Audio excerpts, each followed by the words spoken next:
বাচ্চা কাচ্চারা কি অবস্থা সবাই, কেমন আছো তোমরা সবাই? আমাকে ঠিকঠাক মতো শুনতে পারতেছো কিনা, দেখতে পারতেছো কিনা, আমার ভয়েসটা অল ক্লিয়ার কিনা, সবকিছু ঠিকঠাক শোনা গেলে, দেখা গেলে এবং বোঝা গেলে একটু কাইন্ডলি আমাকে জানিয়ে দাও।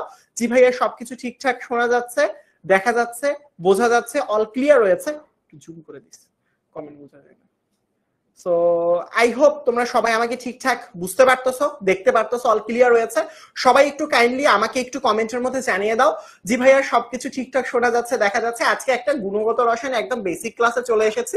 খুব বেশি জিনিস পড়বো না, জাস্ট আমরা বেসিক কিছু জিনিস নিয়ে আলোচনা করব, বোঝার চেষ্টা করব, দেখার চেষ্টা করব ইনশাল্লাহ জিনিসগুলো। সো যদি তোমরা সবাই থেকে থাকো একটু কাইন্ডলি বলো সবকিছু ক্লিয়ার। যারা যারা সালাম দিচ্ছে সবাইকে জানাচ্ছি ওয়ালাইকুম আসসালাম। শফিকুল ইসলাম, তারপর হচ্ছে মায়েদা জান্নাত মমকে দেখতে পাচ্ছি, মায়েদা জান্নাত মমো, সাবিনা নূর, সন্ধি, ফারজানা ইসলাম, তারপর মায়েদা জান্নাত মমো, তহিদুল, সেলিনা চৌধুরী, অর্পিতা, তানজুর, তিশা খান, অনেকেই দেখতে পাচ্ছি। সবাইকে জয়েন করে ফেলেছো মাশাআল্লাহ। বড়ুয়াকে দেখতে পাচ্ছি। সবাই একটু কাইন্ডলি তোমাদের ফ্রেন্ডদেরকে একটু মেনশন করে দাও যাতে তোমাদের ফ্রেন্ডরাও এই ফ্রি ক্লাসটা করতে পারে ইনশাআল্লাহ। সো সব ক্লিয়ার আছে? ঠিক আছে, সব ক্লিয়ার। আচ্ছা ঠিক আছে, সবকিছু ক্লিয়ার থাকলে তো আলহামদুলিল্লাহ বাবারা, আমরা ক্লাসটা শুরু করবো ইনশাআল্লাহ। খুবই মজার ইন্টারেস্টিং কিছু জিনিসপত্র শিখবো, বোঝার চেষ্টা করব কেন বর্ণালী সৃষ্টি হয়, কখন জিনিসগুলো সৃষ্টি হয়, কখন বর্ণালী দেখতে পারি, এই জিনিসগুলো দেখতে পারো। আমিও আছি, আবরার তুমিও আসো, বড়ুয়াকে দেখতে পাচ্ছি, নাফিউর রহমান, তারপর হচ্ছে রাজ্য আবরারকে দেখতে পাচ্ছি, তার পরবর্তীতে শাহিনুর রহমান, নাফিজা, তার পরবর্তীতে হচ্ছে উদয়, হামিমকে দেখতে পাচ্ছি। বড়ুয়া অল ক্লিয়ার বলতেছো মাশাআল্লাহ। যেহেতু তোমরা সবাই দেখতে পারতেছো তাহলে কি ক্লাসটা শুরু করা যেতে পারে? আমি একটু হিন্টস দেই। তোমরা যেহেতু কলেজে উঠতেছো, কলেজের যে উঠার পরবর্তীতে রসায়নের টোটাল অধ্যায় পাবা 5টা। কেমন? আমি আবারও বলতেছি, তোমাদের কলেজ কি শুরু হয়ে যাচ্ছে না? কালকে অনেকেরই, কালকে হয়তো আমার অনেক স্টুডেন্ট আছে যাদের হচ্ছে গিয়ে আমি চিনি আসলে, তারা আমাকে জানিয়েছে হ্যাঁ একদম বেসিক পড়াবো, কোনো সমস্যা নেই, আলহামদুলিল্লাহ খুবই ভালো আছে। আচ্ছা তাজনুর আক্তার মিথিলা বলে ফেললাম, কেমন আছো ফাহমিদা আক্তার? আলহামদুলিল্লাহ বাবা ভালো আছি। শোনো আমি তোমাদেরকে একটা সহজ কথা বলতে চাই, একটা সহজ সোজা সাপটার কথা বলতে চাই তোমাদেরকে। সেটা হচ্ছে খুবই মানে একদম নর্মাল একটা কথা বলতে চাই তোমাদেরকে। সেটা হচ্ছে যে ভাইয়া আমরা আসলে পারমাণবিক বর্ণালী পড়বো আজকে। সো কোনো প্যারা নাই, পারমাণবিক বর্ণালী যে পড়বো তার আগে আমি একটু কথা বলতে চাই। সেটা হচ্ছে তোমাদের নিশ্চয়ই কলেজ শুরু হয়ে যাচ্ছে, রাইট? তোমাদের সবার কলেজ শুরু হয়ে যাচ্ছে না? কবে থেকে কলেজের ওরিয়েন্টেশন ক্লাস কবে বলো? তোমাদের যে কলেজ শুরু হচ্ছে, কলেজের ওরিয়েন্টেশন ক্লাস আমি যতদূর জানি কলেজের ওরিয়েন্টেশন ক্লাস হবে শনিবার থেকে।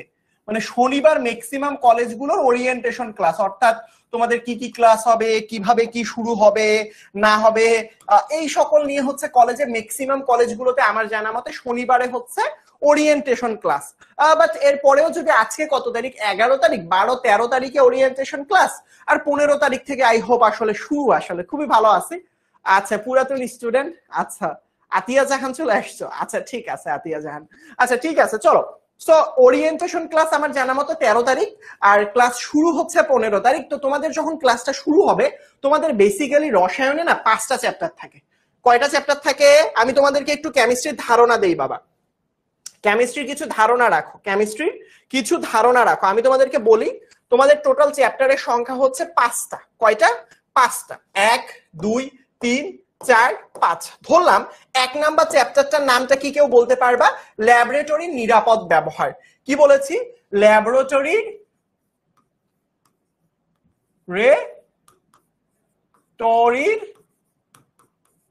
নিরাপদ ব্যবহার।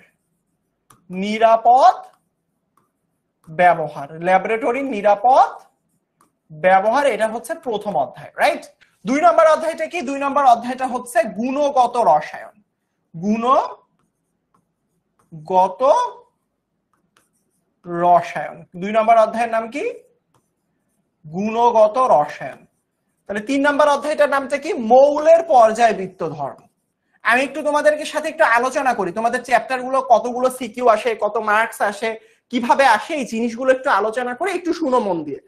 3 নাম্বার চ্যাপ্টার নাম হচ্ছে মৌলের পর্যায়বৃত্ত ধর্ম। কেমন? পর্যায়বৃত্ত ধর্ম, এটা হচ্ছে কত নাম্বার অধ্যায়? অধ্যায় হচ্ছে 3। 4 নাম্বার অধ্যায়ের কথা যদি বলি সেটা হচ্ছে রাসায়নিক রাসায়নিক পরিবর্তন। রাসায়নিক, আচ্ছা রাসায়নিক বিক্রিয়া বা পরিবর্তন, আমার মনে হয় রাসায়নিক মানে 9 এ আছে একটা বিক্রিয়া, এটা মনে হয় রাসায়নিক বিক্রিয়া, রাইট? বিক্রিয়া নাকি পরিবর্তন একটু দেখো তো বাবা। মানে এই 9-10 এও এই চ্যাপ্টারটা আছে, 7 নাম্বার চ্যাপ্টার। একটা অধ্যায়ের নাম হচ্ছে রাসায়নিক বিক্রিয়া, আর একটা চ্যাপ্টারের নামটা হচ্ছে ওরিয়েন্টেশন ক্লাস। কি ওরিয়েন্টেশন ক্লাস? হচ্ছে তোমার বেসিক ক্লাসগুলো শুরু হওয়ার আগে, ধরো তুমি 9 এ উঠতেছো অথবা এইচএসসি তে উঠতেছো, তো তার আগে তোমাদেরকে বরং করে নেয়ার জন্য একটা বিশাল আয়োজন করে কলেজ কর্তৃপক্ষ, যেখানে তুমি তোমার আব্বু আম্মু সহ কলেজে যাবা, শুনবা কিভাবে কলেজ শুরু হবে, কয়টা থেকে কলেজ শুরু হবে, কতদিন পর ষান্মাসিক পরীক্ষা হতে পারে, তোমাদের সিলেবাস নিয়ে আলোচনা করা হয় না, তোমাদের কতদিন পর এইচএসসি পরীক্ষা হবে, এই সার্বিক জিনিসগুলো আসলে আলোচনা করা হয়, বুঝছো? রাসায়নিক পরিবর্তন, রাইট? আচ্ছা রাসায়নিক পরিবর্তন প্রথমবারই ঠিক লিখেছিলাম, রাসায়নিক পরিবর্তন। সিলেবাস নিয়ে আগে কথা বলি, যে কেমিস্ট্রিতে মানে তোমাদের তো চ্যাপ্টার আগে শুরু করি, তারপরে লাস্টেরটা হচ্ছে কর্মমুখী রসায়ন। কর্মমুখী রসায়ন, কি বলেছি? কর্মমুখী রসায়ন। এখন আসো এখন আসো এখন আসো আজকে যে চ্যাপ্টারটা করব, আচ্ছা ঠিক আছে রুদ্র রিভেন্স নিবা, আচ্ছা ঠিক আছে ইনশাআল্লাহ রিভেন্স নিতে হবে। দেখো আমি তোমাদেরকে একটা সহজ কথা বলি, আজকে যে আমরা মানে বর্ণালী পড়বো সেটা হচ্ছে 2 নাম্বার চ্যাপ্টার, অথবা এটা হচ্ছে গিয়ে তোমার গুণগত রসায়ন। এখন দেখো গুণগত রসায়নের কথা যদি তোমাদেরকে বলি, একটু শুনো, মনোযোগ দিয়ে শুনো, সিলেবাসটা একটু দেখো বাবা। সেটা হচ্ছে তোমাদের সিলেবাসে গুণগত রসায়ন, মৌলের পর্যায়বৃত্ত ধর্ম, তারপর রাসায়নিক পরিবর্তন, এই যে 3টা চ্যাপ্টার আছে, এই যে 3টা চ্যাপ্টার, এই চ্যাপ্টারগুলোর নাম কি কি আমি তোমাদের একটু বলে দেই। এই চ্যাপ্টারটা হচ্ছে 1 নাম্বার চ্যাপ্টার, এটা হচ্ছে 2 নাম্বার চ্যাপ্টার, এটা হচ্ছে 3 নাম্বার চ্যাপ্টার, এটা 4 নাম্বার, এটা হচ্ছে 5 নাম্বার চ্যাপ্টার। মনে রাখবা এই চ্যাপ্টার গুলোর মধ্যে সব থেকে যদি বেশি গুরুত্বপূর্ণ বলি তাহলে চ্যাপ্টার নাম্বার হচ্ছে 3। আমি আবারও বলতেছি, সব থেকে গুরুত্বপূর্ণ মানে আমি এটাকে 5 স্টার দিলাম। এখন প্রশ্ন হচ্ছে ভাইয়া 3 নাম্বার চ্যাপ্টারটা কেন সব থেকে গুরুত্বপূর্ণ? তোমাদের যখন এইচএসসি পরীক্ষা দিবা, এইচএসসি তে যখন বোর্ড পরীক্ষা দিবা, এইচএসসি তে টোটাল সিকিউ থাকবে। ধরো তুমি এইচএসসি তে কেমিস্ট্রি পরীক্ষা দিতে যাচ্ছ, টোটাল সিকিউ সংখ্যা থাকবে 8টা সিকিউ থাকবে, যার মধ্যে 5টা সিকিউ এর উত্তর করতে হবে। অর্থাৎ তোমাদের এসএসসি তে যেমনটা ছিল এইচএসসি তেও তেমন। অর্থাৎ তোমার টোটাল চ্যাপ্টারের সংখ্যা কতগুলো থাকবে? টোটাল সিকিউ এর সংখ্যা 8টা। এই 8টা সিকিউ এর মধ্যে বিগত বছরের প্রশ্ন অ্যানালাইসিস করলে দেখা যায় মৌলের পর্যায়বৃত্ত ধর্ম এই চ্যাপ্টারটা থেকে ম্যাক্সিমাম সময় 3টা সিকিউ প্রশ্ন করে থাকে। আবারও বলতেছি, একটা অধ্যায় থেকে 3টা সিকিউ প্রশ্ন হওয়া কিন্তু মুখের কথা না বাবা। একটা সিঙ্গেল চ্যাপ্টার থেকে 3টা সৃজনশীল প্রশ্ন আসবে, বুঝছো? একটা অধ্যায় থেকে 3টা সৃজনশীল প্রশ্ন, কল্পনা করা যায়? তাহলে অধ্যায়টা কতটা বড় হতে পারে। একটা চ্যাপ্টার পড়তে তোমার 3 মাস সময়ও লাগতে পারে। সো 3 মাস লাগবে না আই হোপ, মানে 3টা সৃজনশীল মানে অ্যাটলিস্ট 2 মাসের মতো সময় লাগবে। তারপরে গুণগত রসায়ন, এই চ্যাপ্টারটা আমি 4 স্টার দিব, 1 2 3 4। কারণ কি ভাইয়া? কারণ গুণগত রসায়ন থেকে আজকে আমরা বর্ণালী পড়বো, এই গুণগত রসায়ন থেকে তুমি দেখবা মানে 2টা সিকিউ আসে, মাঝে মাঝে 3টা সিকিউ আসতে পারে। দ্যাটস মিন এখান থেকে কয়টা সিকিউ আসে? 2টা সিকিউ আসে, মাঝে মাঝে 3টা সিকিউ থাকলেও থাকতে পারে। হ্যাঁ, 2টা সিকিউ বা ম্যাক্সিমাম দিলে 3টা সিকিউ, এর বেশি হবে না, যদি কালে ভদ্রে আসলে 3টা সিকিউ দিয়ে দিতে পারে। বোঝাতে পেরেছি? আবারও দেখো, আমি যদি 4 নাম্বার অধ্যায়ের কথা বলি কেমিস্ট্রিতে, যদি তোমাদের 4 নাম্বার চ্যাপ্টারের কথা বলি, তাহলে 4 নাম্বার চ্যাপ্টারটাও হচ্ছে 4 স্টার ইম্পর্টেন্ট। এখান থেকে বরাবর দেখা যায়, আবারও বলতেছি, এখান থেকে বরাবর দেখা যায় কয়টা সিকিউ প্রশ্ন আসে, এখান থেকে বরাবর দেখা যায় 2টা সিকিউ প্রশ্ন কমন পেয়ে যাবে। কয়টা সিকিউ? 2টা সিকিউ প্রশ্ন কমন পেয়ে যাবে। এবং এখানে দেখো ভালো করে খেয়াল করো, কর্মমুখী রসায়ন তাহলে কত স্টার দিবেন ভাইয়া? এইগুলো কিন্তু দাগায় রাখো বাবা, কয়েকদিন পর দেখবে এইগুলোর জন্য দৌড়াচ্ছ। 5 নাম্বার চ্যাপ্টারটা হচ্ছে 2 স্টার, কেন 2 স্টার জানো? 5 নাম্বার চ্যাপ্টারটা থেকে বেসিক্যালি সিকিউ প্রশ্ন আসে না, যদি আসে মানে আসে না যে তা না, আসে, এখান থেকে আসলে বরাবর হচ্ছে দেখা গেছে ম্যাক্সিমাম একটা সিকিউ প্রশ্ন কমন আসে। কয়টা সিকিউ প্রশ্ন? একটা সিকিউ প্রশ্ন। কয়টা সিকিউ প্রশ্ন? একটা সিকিউ প্রশ্ন। আর ল্যাবরেটরির নিরাপদ ব্যবহার থেকে তেমন ভাবে সিকিউ আসে না, সো এখান থেকে দেখা যায় বরাবর হচ্ছে এমসিকিউ আসে। কারণ আসতেও পারে তোমার কপাল যদি বেশি ভালো থাকে, তাহলে ল্যাবরেটরির নিরাপদ কত স্টার দিবেন সিকিউ এর জন্য? এটা হচ্ছে বেসিক্যালি 1 স্টার। তুমি কি বুঝতে পারছো আমার কথা? এই তোমরা কি আমার কথা বুঝতে পারছো? তোমাদের রসায়ন প্রথম পত্রে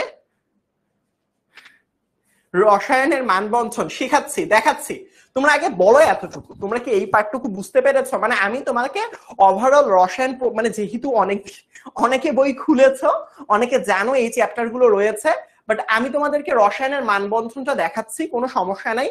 রসায়নে কত নাম্বার থাকে, কত নাম্বারের উত্তর করতে হয়, কিভাবে কি থাকে, বাট তুমি কি ওভারঅল এই জিনিসটা বুঝতে পেরেছো? তাহলে একটু বলো। হ্যাঁ এক্স্যাক্টলি, তুমি যদি বলো যে ভাইয়া আমি এই মানে কেমিস্ট্রি আমি যে কোনো 2টা অধ্যায় পড়তে চাই, দেন আমি বলবো আচ্ছা ঠিক আছে ভাই, এই 3টার মধ্যে যে কোনো 2টা পড়ো, বাট 3 নাম্বার অধ্যায়টা রেখো। রসায়ন প্রথম পত্রের কথা যদি বলি, বেসিক্যালি একদম কোর পাঁচ হচ্ছে এই 3টা অধ্যায়, অর্থাৎ 2, 3, 4, এই 3টা অধ্যায় পড়লেই তোমার পরীক্ষার মধ্যে কি হয়ে যাবে, সকল টাইপের কোশ্চেন তুমি কমন পেয়ে যাবে ইনশাআল্লাহ।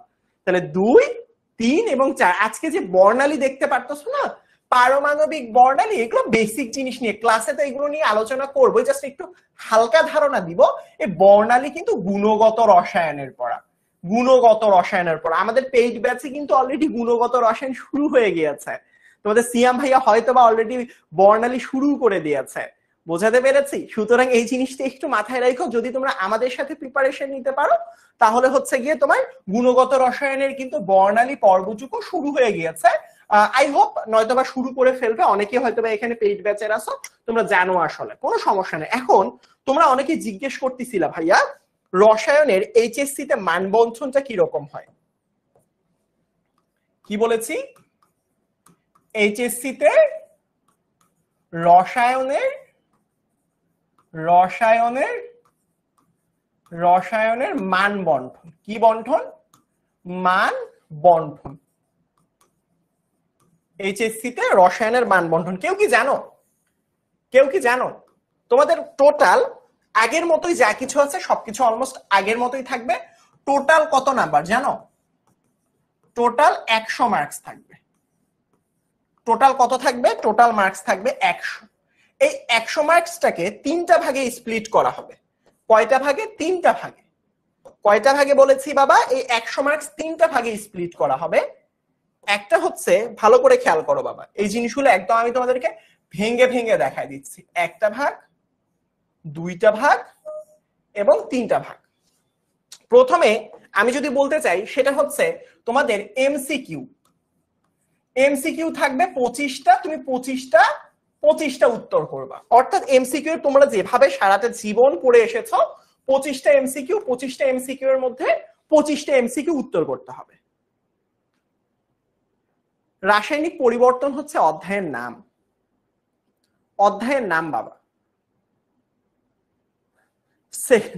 তার পরবর্তীতে আমি যদি বলি সিকিউ, সিকিউতে টোটাল হচ্ছে 8টা সিকিউ থাকবে, বাট তোমাকে 5টা সিকিউ এর উত্তর করতে হবে, সেটাতে থাকবে 50 মার্কস। অর্থাৎ দেখো, ভালো করে খেয়াল করো, ভালো করে খেয়াল করো, তার মানে এইচএসসি তে যদি বলি টোটাল অধ্যায় হচ্ছে, টোটাল মার্কস হচ্ছে 100 মার্কস।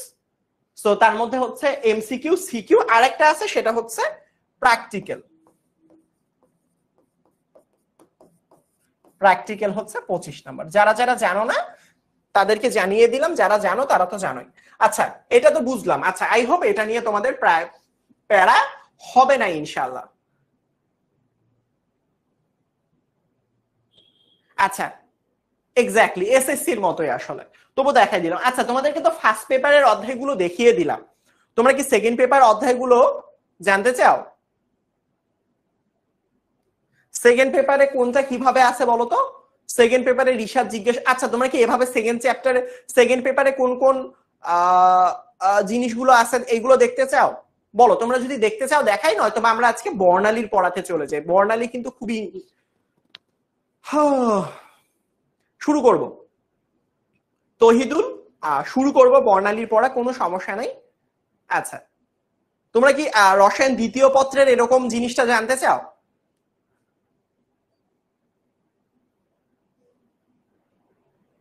আচ্ছা ঠিক আছে, যারা যারা জানতে চাও তাদেরকে আমি সবারই, মানে যারা জানতে চাও না তারা একটু দেখো, 2 মিনিট হয়তো বা সময় লাগবে। এটা ছিল রসায়ন প্রথম পত্রের জন্য। রসায়ন দ্বিতীয় পত্র যারা শুনতে চাও তাদের জন্য বলি, রসায়ন দ্বিতীয় পত্র কেমন, বেশিক্ষণ সময় লাগবে না। রসায়ন দ্বিতীয় পত্র। তো রসায়ন দ্বিতীয় পত্রের কথা যদি আমরা বলি, তাহলে এখানের মধ্যে কি কি আছে ভাইয়া? রসায়ন দ্বিতীয় অধ্যায়, দ্বিতীয় পত্র অধ্যায়ের মধ্যে ভাইয়া আমি সবার কথাই রাখতে চাই আসলে। বর্ণালী তো পড়াবোই ইনশাল্লাহ, কোনো সমস্যা নাই। তো সেই ক্ষেত্রে যারা জানতে চাও তাদের জন্য বলি, এখানেও 5টা চ্যাপ্টার রসায়ন দ্বিতীয় পত্রে। প্রথম চ্যাপ্টারের নামটা হচ্ছে পরিবেশ রসায়ন। পরিবেশ রসায়ন, এটা হচ্ছে তোমাদের প্রথম অধ্যায়। এখানে মানে ফার্স্ট পেপারে যেমন টোটাল 5টা অধ্যায় থাকে, সেকেন্ড পেপারেও টোটাল 5টা অধ্যায় আছে।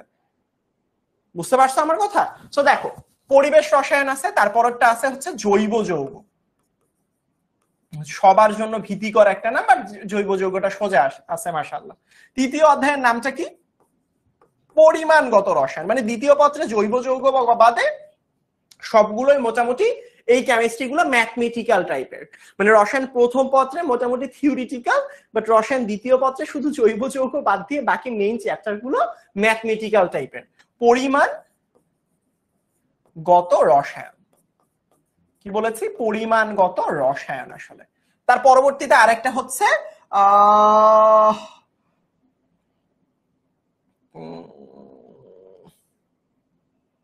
তড়িৎ রসায়ন। তড়িৎ রসায়ন, হ্যাঁ। তারপরেরটা হচ্ছে অর্থনৈতিক রসায়ন। অর্থনৈতিক রসায়ন, তারপরেরটা হচ্ছে অর্থনৈতিক রসায়ন। এখন আমি যদি তোমাকে বলি কোন অধ্যায় কোথায় আছে, দেখো ভালো করে খেয়াল করো। এটা হচ্ছে পরিবেশ রসায়ন 1 নাম্বার অধ্যায়, এটা 2 নাম্বার, এটা 3 নাম্বার, এটা 4 নাম্বার, এটা হচ্ছে 5 নাম্বার। মানে আমি যদি তোমাকে গুরুত্বের কথা বলি, সব থেকে বেশি ইম্পর্টেন্ট হচ্ছে এখানে জৈব যৌগ। সব থেকে ইম্পর্টেন্ট জৈব যৌগ। জৈব যৌগটাকে তুমি কত স্টার দিতে চাও ভাইয়া? এটা কত স্টার দেওয়া উচিত বলো তো তুমি? এটাকে আমি 1 2 3 4 5 6 স্টার দিতে চাই। কেন? কারণ হচ্ছে জৈব যৌগ থেকে বিগত বছর দেখা যায় প্রশ্ন অ্যানালাইসিস করলে মোটামুটি 3টা সিকিউ এখান থেকে কনফার্ম তুমি কমন পাবা, মানে মাস্ট। অন্য জায়গা থেকে তুমি কি পাও আর না পাও, এই অধ্যায়টা থেকে 3টা সিকিউ মোটামুটি বলা যায় যে এখান থেকে কমন পাবা। 3টা সিকিউ অনায়াসে কমন পাবা। বুঝতে পারছো আমার কথা? কয়টা সিকিউ কমন পাবা বলো তো বাবা? 3টা সিকিউ অ্যাটলিস্ট হচ্ছে এখান থেকে কমন পাবা। কয়টা সিকিউ? 3টা সিকিউ, মানে চোখ বন্ধ করে। অর্থাৎ 30 নাম্বার তুমি এখান থেকে, এমসিকিউ তো আরো আছে, 7 থেকে 8টা এমসিকিউ পাবা। পরিবেশ রসায়ন, পরিবেশ রসায়ন ভাইয়া কত স্টার? পরিবেশ রসায়ন 1 2 3 4। কেন 4 স্টার? কেন? কারণটা খুবই সোজা, কারণ এখান থেকে আসলে বেসিক্যালি সিকিউ আসে 2টা সিকিউ, মানে 3টা সিকিউ কখনো ওভাবে আসেনি ভাইয়া। মানে এখান থেকে সবসময় কি হবে? 2টা সিকিউ থাকবে। এখান থেকে তুমি চোখ বন্ধ করে 2টা সিকিউ প্রশ্ন কমন পেতে পারো। কয়টা? 2টা সিকিউ প্রশ্ন কমন পেতে পারো, খুবই ভালো কথা। পরবর্তীতে পরিমাণগত রসায়ন। পরিমাণগত রসায়ন থেকে তুমি কয়টা পাবা? পরিমাণগত রসায়ন থেকেও তুমি সর্বোচ্চ গেলে 2টা সিকিউ কমন পেতে পারো, যার কারণে এটাকেও আমরা কত স্টার দিতে পারি? এটাকে আমরা 1 2 3 4 স্টার দিতে পারি। বাট তড়িৎ রসায়নটাকে আমরা 3 স্টার দিব। কেন 3 স্টার দিলেন ভাইয়া? এর অন্যতম কারণ হলো এখান থেকে বেসিক্যালি সব সময় দেখা যায় যে এখান থেকে একটা সিকিউ প্রশ্ন কমন আসে। কয়টা সিকিউ? একটা সিকিউ প্রশ্ন কমন আসে। একটা সিকিউ প্রশ্ন কমন আসে। বোঝাতে পেরেছি? আর অর্থনৈতিক রসায়ন, এই অর্থনৈতিক রসায়ন থেকে সিকিউ প্রশ্ন আসলেও দেওয়ার দরকার নেই। এখান থেকে আসলে আসতে পারে, না আসলে নাই। মানে এখানে কোনো ভ্যাবাচিকা, মানে এখান থেকে হইতে পারে শূন্যটা, মানে বুঝো তো বাবা, শূন্যটা অথবা একটা সিকিউ ওইভাবে আসলে আসে না। মানে বুঝছো তো? সো যার কারণে আসলে এখান থেকে আসলে তুমি এমসিকিউ উত্তরের জন্য পড়বা। তো এই ছিল হচ্ছে রসায়ন দ্বিতীয় পত্রের ওভারঅল চিত্র। বলো তো বুঝেছো কিনা? সবগুলো অধ্যায় সোজা, তুমি যদি পড়তে পারো সবগুলো অধ্যায় সোজা। নাও স্ক্রিনশট নাও।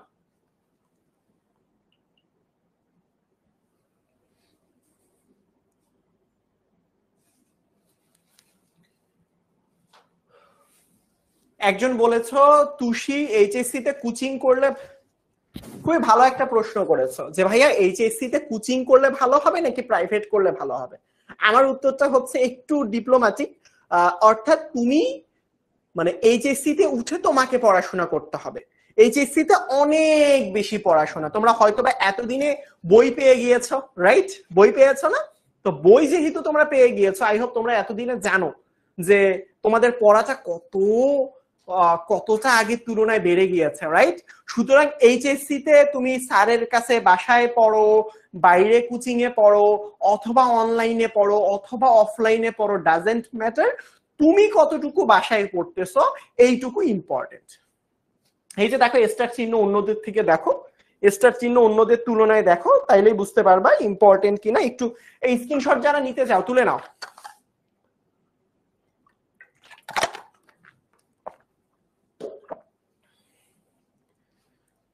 এইচএসসি তে কোন তুলে নিয়েছো তো? আই হোপ তোমরা স্মার্ট, এতটুকু স্মার্ট। প্রথম স্লাইডটা আবার দিব, এই যে নাও।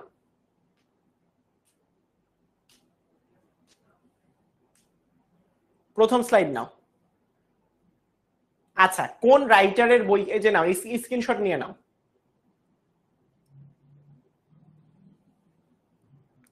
ঠিক আছে, এখন একটা কমন প্রশ্ন, কোন লেখকের বই পড়বো? তুমি যদি বলো যে ভাইয়া কোন লেখকের বই পড়বো, আমি পার্সোনালি সাজেস্ট করব দুইটা লেখকের বই, একটা কিনলেই হয়। প্রথমটা হচ্ছে সব কলেজেই পড়াবে, হাজারি নাকসার, হাজারি নাকসারের বই পড়তে পারো। হাজারি নাক, হাজারি নাকসারের বই পড়তে পারো, বুঝতে পারছো? আর একটা হচ্ছে গিয়ে অক্ষরপত্র পড়তে পারো, দুইটাই সুন্দর। বাট আমি বেশি সাজেস্ট করি অক্ষরপত্রটা। অক্ষরপত্রটা একটু ভালো করে গুছানো। সো তোমার যদি মনে হয় যে দুইটার মধ্যে কোনটা কিনবো, আমার মনে হয়, আমি অনেকদিন ধরে দেখতেছি তো, অক্ষরপত্রটা নেওয়া ভালো। এখন আচ্ছা, কোনো সমস্যা নেই, আগের দিনের ফ্রি ক্লাস করতে পারোনি, কোনো সমস্যা নেই। দেখো ভালো করে খেয়াল করো, আমরা একদম বেসিক জিনিসপত্র নিয়ে কেমিস্ট্রি আলোচনা করতেছি না। হাজারি নাক এবং অক্ষরপত্র যদি মনে করো যে একটা বই কিনতে চাও, তাহলে তুমি চাইলে আমাদের মাস্টার বুকটা দেখতে পারো। মাস্টার বুকটা কেন ভাইয়া? এটা তো রাখবাই, একটা বই রাখবাই, এর সাথে আমাদের মাস্টার বুকটা, কেমিস্ট্রি মাস্টার বুকটা রাখতে পারো। তাহলে লাভটা কি? এই কেমিস্ট্রি মাস্টার বুকটাতে CHEMISTRY কেমিস্ট্রি মাস্টার বুকে যেটা আছে সেটা হচ্ছে যে প্রত্যেকটা টপিক টাইপ ভিত্তিক সাজানো আছে। সো তুমি সবগুলো মানে সিকিউ পেয়ে যাবা, এমসিকিউ পেয়ে যাবা, বিগত বছরের বোর্ড প্রশ্ন পেয়ে যাবা, বিভিন্ন বিশ্ববিদ্যালয়ের প্রশ্ন পেয়ে যাবা, সবই পেয়ে যাবা, বুঝছো? ঠিক আছে, কোনো সমস্যা নাই। সো চলো, এমন না যে ধরো ভাইয়া আমি আমাদের আসলে মাস্টার বুক, এই জন্য মাস্টার বুক নেওয়ার কথা বলতেছি, তুমি তোমার ফ্রেন্ডের মাধ্যমে দেখতে পারো। আমি একটা রিভিউ দিয়েছি, মাস্টার বুকের ভিতরটা দেখিয়েছি। তুমি চাইলে এইচএসসি যে 27 রয়েছে ব্যাচ বা গ্রুপটা, সেখানের মধ্যে আমি এই মাস্টার বুকের ভিতরটা ঘুরিয়ে দেখিয়েছি, তোমার ভালো লাগলে নিতে পারো, বুঝতে পারছো? এছাড়া তোমার যদি মনে হয় বোর্ড বই একটা তো রাখা উচিত, অবশ্যই একটা বোর্ড বই রাখা উচিত। গাইডের পরিবর্তে তুমি মাস্টার বুকটা ব্যবহার করতে পারো, বাট একটা বোর্ড বই রেখো সাথে, সেটা হয়তো বা হাজারি নাক অথবা অক্ষরপত্র, তোমার কাছে যেটা ভালো মনে হয়, কোনো সমস্যা নেই। মাস্টার বুক না, মাস্টার বুক পেতে হলে কোর্সে ভর্তি হতে হয় না, বাট আমাদের যেহেতু প্রায় 40,000-এর মতো মাস্টার বুকের অর্ডার রয়েছে, তো সেই ক্ষেত্রে যারা আসলে আগে হচ্ছে গিয়ে তোমার আমাদের কোর্সে ইনরোল আছে, তারা আগে পাবে। পরবর্তীতে যারা হচ্ছে গিয়ে তারা পাওয়ার পরবর্তীতে যদি থাকে, তাহলে গিয়ে তোমার হচ্ছে গিয়ে তোমার বাকি স্টুডেন্ট গুলো পাবে ইনশাল্লাহ। কেমন? শুধু মাস্টার বুক প্রথমের জন্য প্রথম, দ্বিতীয়র জন্য দ্বিতীয়, এরকম করে সাজানো আছে। চলো আমরা এখন বর্ণালীতে চলে যাই। বর্ণালী মানে কি জানো? আমি তোমাদেরকে একটু জিনিস ঘুরিয়ে দেখাই, চলো। এই যে আমি তোমাদেরকে দেখাচ্ছিলাম, আজকে আমরা বর্ণালী পড়বো, দেখবা? বর্ণালী জিনিসটা কি তোমাদেরকে দেখাই একটু। আয় রে ভাই, আসছে চুলের বিজ্ঞাপন নিয়ে, জান তো ভাই, জান জান জান জান, আমাদের স্টুডেন্টকে বর্ণালী শিখাবো।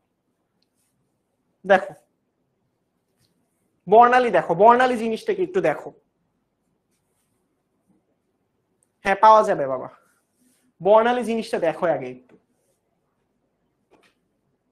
কেমিস্ট্রি পড়াশোনা একদম বেসিক জিনিসপত্র, বুঝতে হবে না, জাস্ট দেখো আসলে এই জিনিসগুলো তোমাদের রসায়নে আছে এইচএসসি তে।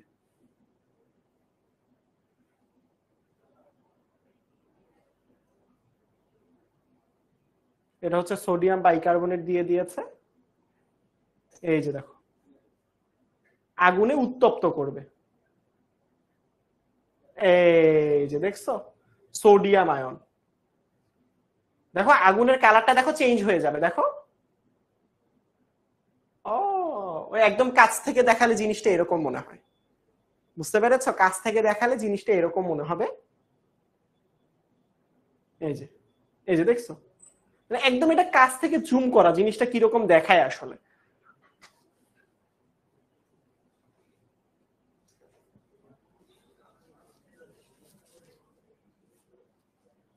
এই যে এটা দেখতে পারো,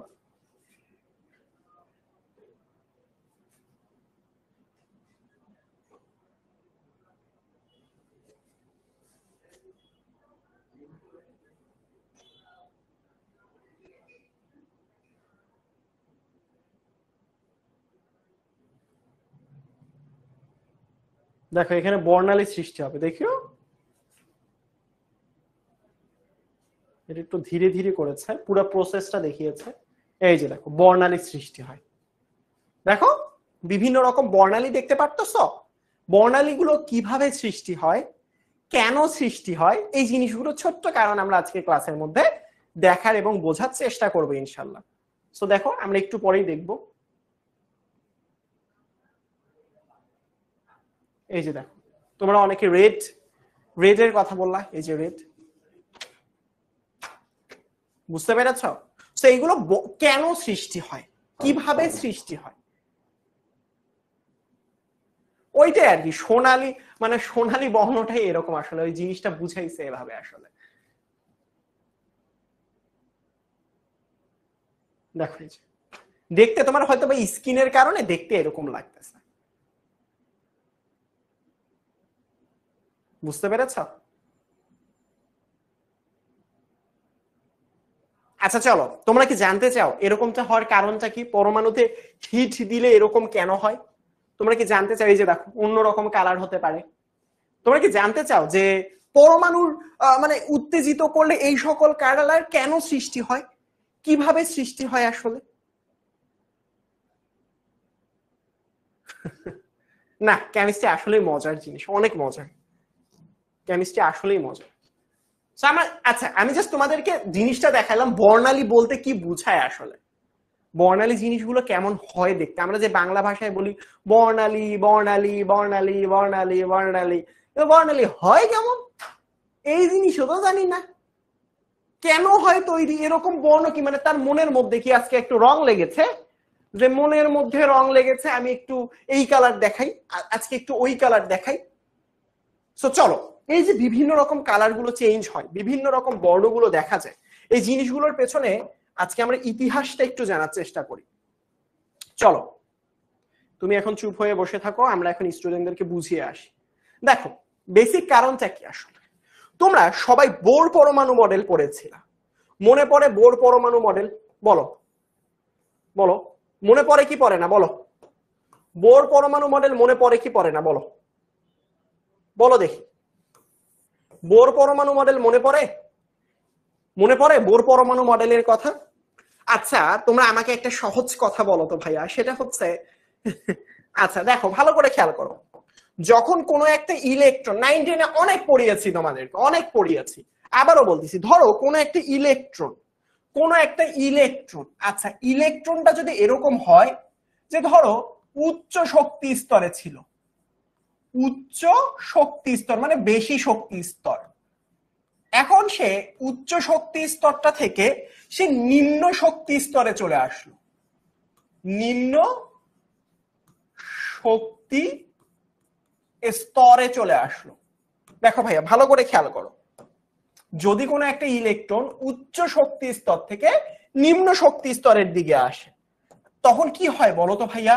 19-এ পড়েছো না, শক্তির শোষণ হয় নাকি বিকিরণ হয়? আমাকে বলো তো। যদি কোনো একটা ইলেকট্রন অনেক উপরের শক্তি স্তর থেকে নিচের শক্তি স্তরে নেমে আসে, ধরো এটা ছিল, এগুলো শক্তি স্তরকে আমি এখানে এটাকে নিউক্লিয়াস চিন্তা করি, এটা ধরো আমার 1 নাম্বার শক্তি স্তর, এটা 2 নাম্বার, এটা 3 নাম্বার, এটা 4 নাম্বার শক্তি স্তর। তো মজার বিষয়টা একটু ভালো করে খেয়াল করো। ধরো একটা ইলেকট্রন এই 4 নাম্বার শক্তি স্তরে ঘোরাঘুরি করতেছিল, বুঝো, এবং তার মন চাইলো আসলে সে ওই শক্তি স্তরটা থেকে নাচতে নাচতে নাচতে নাচতে নাচতে নাচতে 3 নাম্বার শক্তি স্তরে চলে আসবে। আচ্ছা তুমি বলো আগে ছিল কয় নাম্বারে? 4 নাম্বারে। নাচতে নাচতে কয় নাম্বারে আসলো? 3 নাম্বারে।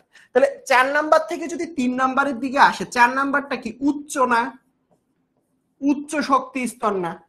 আর এই 3 নাম্বারটা কি নিম্ন শক্তি স্তর না বলো তো বাবা? কারণ এটা নিচের, মানে এটা কম শক্তি স্তর। কমটাকে বলা হয় নিম্ন, বেশিটাকে বলা হয় উচ্চ, রাইট? এবার মজার বিষয়টা দেখো, আমি কি বলেছি?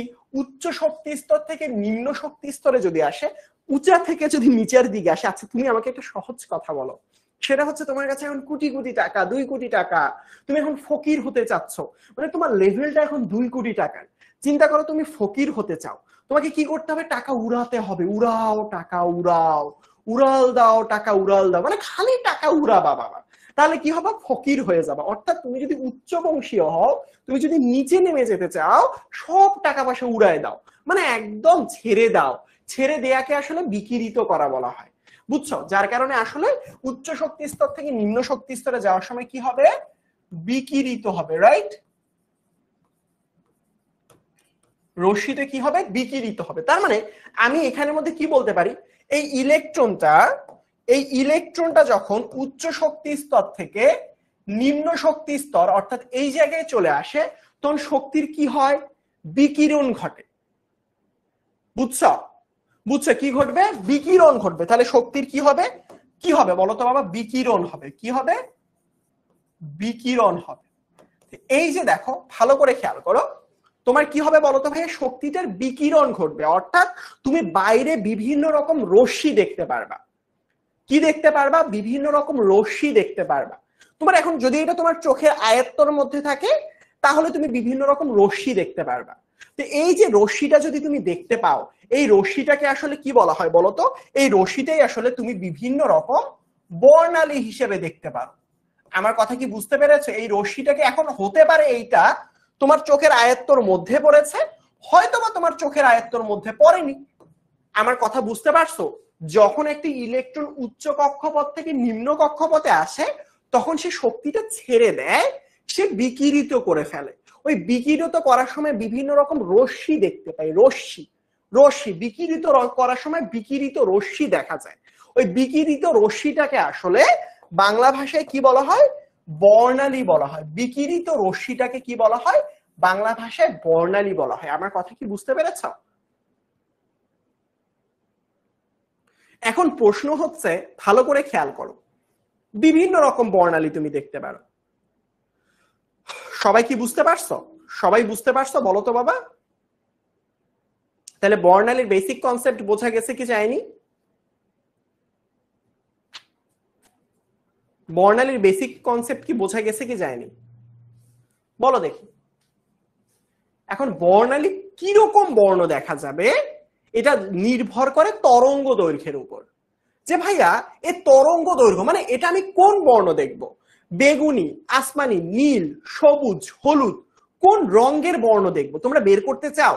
তোমরা আচ্ছা তোমরা বলো তো, তোমরা বের করতে চাও যে ভাইয়া ধরো 5 নাম্বার শক্তি স্তর থেকে ধরলাম একটা ইলেকট্রন এই শক্তি স্তর থেকে এই শক্তি স্তরে আসলো, তাহলে এখানে বিকিরিত হবে, কারণ উচ্চ শক্তি স্তর থেকে নিম্ন শক্তি স্তরে আসছে। তুমি কি বের করতে চাও যে ভাইয়া দেখি তো কোন বর্ণটা দেখা যেতে পারে? বলো তো দেখি বাবা। ধরো উচ্চ শক্তি স্তর থেকে নিম্ন শক্তি স্তরে আসলো, তাহলে তোমরা কি বুঝতে চাও বা বের করতে চাও যে ভাইয়া দেখি তো ভাইয়া কোন বর্ণের রশ্মিটা দেখা যেতে পারে? এটার জন্য সুন্দর একটা সূত্র আছে আমাদের, যে ভাইয়া কোন বর্ণটা দেখা যেতে পারে। যেমন আমি তোমাকে একটা সহজ এক্সাম্পল দিতে পারি। কিরকম এক্সাম্পল ভাইয়া? এটা সহজ একটা সোজা সাপটা এক্সাম্পল দিতে পারি। ধরো এটা একটা, এটা একটা, তারপর এটা একটা, তারপর এটা একটা, এটা একটা। বুঝাইতে পারছি? সো চিন্তা করো, ভালো করে খেয়াল করো। হতে পারে, দেখো তোমাকে এমন একটা সূত্র শিখিয়ে দেব ইনশাআল্লাহ, তোমাকে এমন একটা সূত্র শিখিয়ে দিব, হতে পারে ধরো এই শক্তি স্তরটা থেকে এখানে গেছে, মানে উচ্চ থেকে নিম্নতে গেছে, অথবা এই শক্তি স্তরটা থেকে এখানে গেছে, অথবা উচ্চ থেকে নিম্নতে গেছে, অথবা তুমি চিন্তা করো এখান থেকে এখানে গেছে। মানে একটা মজার বিষয় খেয়াল করো, ধরো তোমার একটা ইলেকট্রন, ধরো এটা কয় নাম্বার শক্তি স্তর, আমি শক্তি স্তরগুলো সংখ্যাগুলো লিখে দেই। দেখো এটা হচ্ছে, ধরলাম এটা হচ্ছে 1 নাম্বার শক্তি স্তর, এটা 2 নাম্বার, এটা 3 নাম্বার, এটা 4 নাম্বার, এটা হচ্ছে 5 নাম্বার। দেখো ভালো করে খেয়াল করো। তো আমরা কি করলাম দেখো, মজার বিষয়টা দেখো, এই যে 5 নাম্বার শক্তি স্তরটা দেখতেছো, ধরো এখানে একটা ইলেকট্রন আছে, এখান থেকে 2 নাম্বারে গেল, তখন আমরা কোন বর্ণটা দেখতে পারবো? বোঝাতে পেরেছি? আবার দেখো 4 নাম্বার শক্তি স্তর, দেখো এই যে 4 নাম্বার, 4 নাম্বার শক্তি স্তর থেকে 2 নাম্বার যদি যায়, তাহলে কোন বর্ণটা আমরা দেখতে পারবো? বুঝছো? তারপরে দেখো আবার ধরো এখানে 2 নাম্বার বা 3 নাম্বার শক্তি স্তরটা থেকে 2 নাম্বার শক্তি স্তরে গেল, তাহলে আসলে সে কোন বর্ণটা প্রদর্শন করবে? অর্থাৎ আমরা যেহেতু জানি নিম্ন উচ্চ শক্তি স্তর থেকে নিম্ন শক্তি স্তরে গেলে শক্তি ছেড়ে দেয়, বিকিরিত করে দেয়, শক্তিটাকে ছেড়ে দেয়, তাহলে কোন বর্ণটা দেখতে পারবো যদি সে 5 নাম্বার থেকে 2 নাম্বার কক্ষে যায়, অথবা 4 নাম্বার থেকে 2 নাম্বারে গেলে, অথবা 3 নাম্বার থেকে 2 নাম্বারে গেলে, মানে যে কোনো শক্তি স্তর থেকে তার নিম্ন শক্তি স্তরে গেলে কোন বর্ণটা দেখা যায়? এটার একটা সুন্দর সূত্র আছে, চলো আমরা সূত্রটা খুঁজি বা সূত্রটা বোঝার চেষ্টা করি। যে আমরা তরঙ্গ দৈর্ঘ্য বের করব, যে আসলে তরঙ্গ দৈর্ঘ্য বের করলে আমরা, তরঙ্গ দৈর্ঘ্যের মান আছে বিভিন্ন, সবুজ হলে কোন তরঙ্গ দৈর্ঘ্য হয়, বেগুনি হলে কোন তরঙ্গ দৈর্ঘ্য হয়, নীল হলে কোন তরঙ্গ দৈর্ঘ্য হয়, অথবা সবুজ হলে কোন তরঙ্গ দৈর্ঘ্য হয়। এক একটা তরঙ্গ দৈর্ঘ্যের ক্ষেত্রে এক এক রকম মান বের হয়।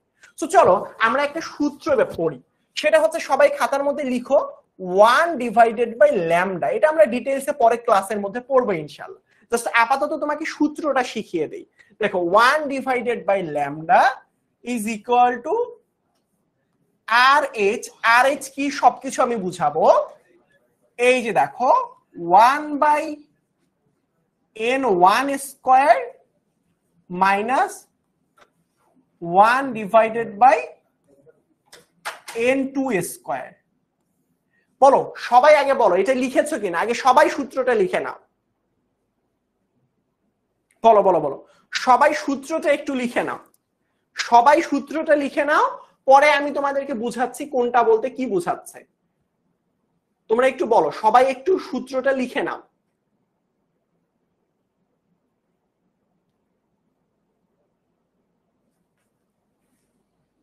সবাই একটু সূত্রটা লিখে নাও বাবা, সবাই একটু সূত্রটা লিখে নিলে বলো তো আমাকে যে সূত্র লেখা হয়েছে। তাড়াতাড়ি, তোমাদেরকে সময় দিয়েছি, দেরি করো না বাবা।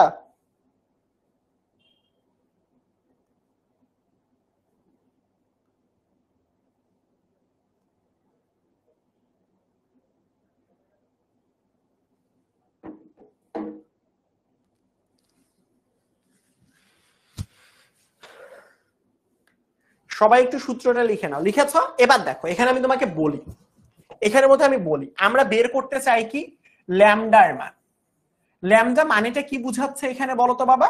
ল্যামডা এখানে বুঝাচ্ছে তরঙ্গ দৈর্ঘ্য, যার মাধ্যমে আমরা বের করব যে এটা কোন রশ্মি বা কোন অঞ্চলে পড়ে। ল্যামডা হচ্ছে কি তরঙ্গ দৈর্ঘ্য। আচ্ছা আর এইচ মানেটা কি বুঝানো হলো, কেউ বলতে পারবা? আর এইচ মানেটা কি? আর এইচ মানেটা কি? আর এইচ মানে হচ্ছে রিডবার্গ ধ্রুবক। রিডবার্গ ধ্রুবক। আচ্ছা এইটার মানটা কি কেউ বলতে পারবা? এটার মান কেউ বলতে পারবা? রিডবার্গ ধ্রুবকের মানটা কত? আমি তোমাদেরকে বলি, সব সময় মনে রাখবে এটার মান হচ্ছে 10 96 78। 10 96 78, বাট এখানে একটা 1 এর পর দশমিক দিবা, 10⁻⁻² ন্যানোমিটার। এটা একটা ধ্রুবক। রিডবার্গ, বিজ্ঞানী রিডবার্গ আসলে এটা আবিষ্কার করেছে, তো যার কারণে আসলে এটাকে রিডবার্গ ধ্রুবক অথবা রিডবার্গ কনস্ট্যান্ট বলা হয়। তোমরা সবসময় ন্যানোমিটারে বের করবা, বুঝতে পেরেছো? কি কোন এককে বের করবা? ন্যানোমিটার আকারে বের করবা। বুঝাতে পেরেছি? তাহলে এখানে দুইটা জিনিস আছে, একটা হচ্ছে N1 আর একটা হচ্ছে N2। সবসময় মনে রাখবা N1 মানেটা কি? N1 মানে হচ্ছে দুইটা ধরো কক্ষপথ দেয়া আছে, বললো একটা কক্ষপথ 2 নাম্বার কক্ষপথ আর একটা হচ্ছে 5 নাম্বার কক্ষপথ। তাহলে এই যে 2 নাম্বার কক্ষপথ আর 5 নাম্বার কোথায় থেকে কোথায় যায় তো তাকে দেখার দরকার নেই। বলো দেয়া আছে একটা 2 থেকে 5 বা 5 থেকে 2 এরকম, যে বলে দিছে 5 নাম্বার থেকে 2 নাম্বারে যাচ্ছে। সব সময় মনে রাখবা 2 নাম্বারটা কি নিম্ন কক্ষপথ না? নিম্ন। আর 5 নাম্বারটা কি এই সাপেক্ষে উচ্চ। এর অন্য কোনো কক্ষপথ দিতে পারতো। সবসময় মনে রাখবে N1টা হচ্ছে দুইটা যে কক্ষপথ দেয়া থাকবে তার মধ্যে ছোট কক্ষপথ।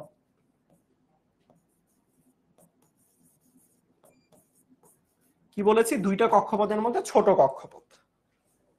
পদ না রে বাবা, আমি তো বাংলা টিচার হয়ে যাচ্ছি।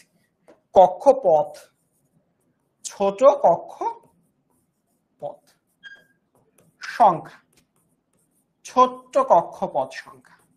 আর N2টা কি? N2টা হচ্ছে বড় কক্ষপথ সংখ্যা।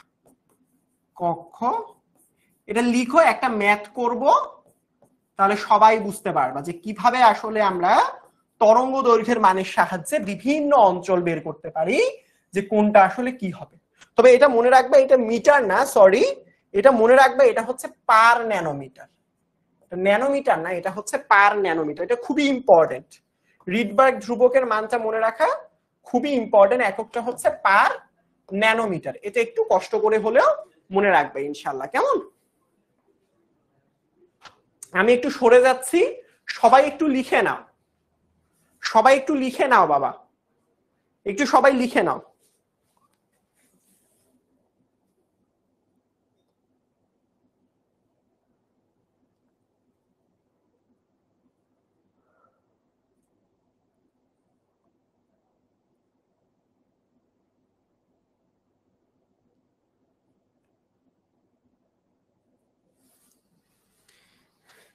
লিখে নেওয়া হলে বলো যে ভাইয়া মিটারে পাওয়ার হবে 7। এক্স্যাক্টলি ইসরাত জাহান আনিশা, তুমি ঠিক বলেছো, মিটারে 7 পাওয়ার হবে। বলো বলো, লিখে নেওয়া হলে বলো, আমি একটা ম্যাথ করি। লিখে নেওয়া হলে বলো যে ভাইয়া লিখে নেওয়া হয়েছে, তাহলে আমরা একটা ম্যাথ প্র্যাকটিস করি, চলো।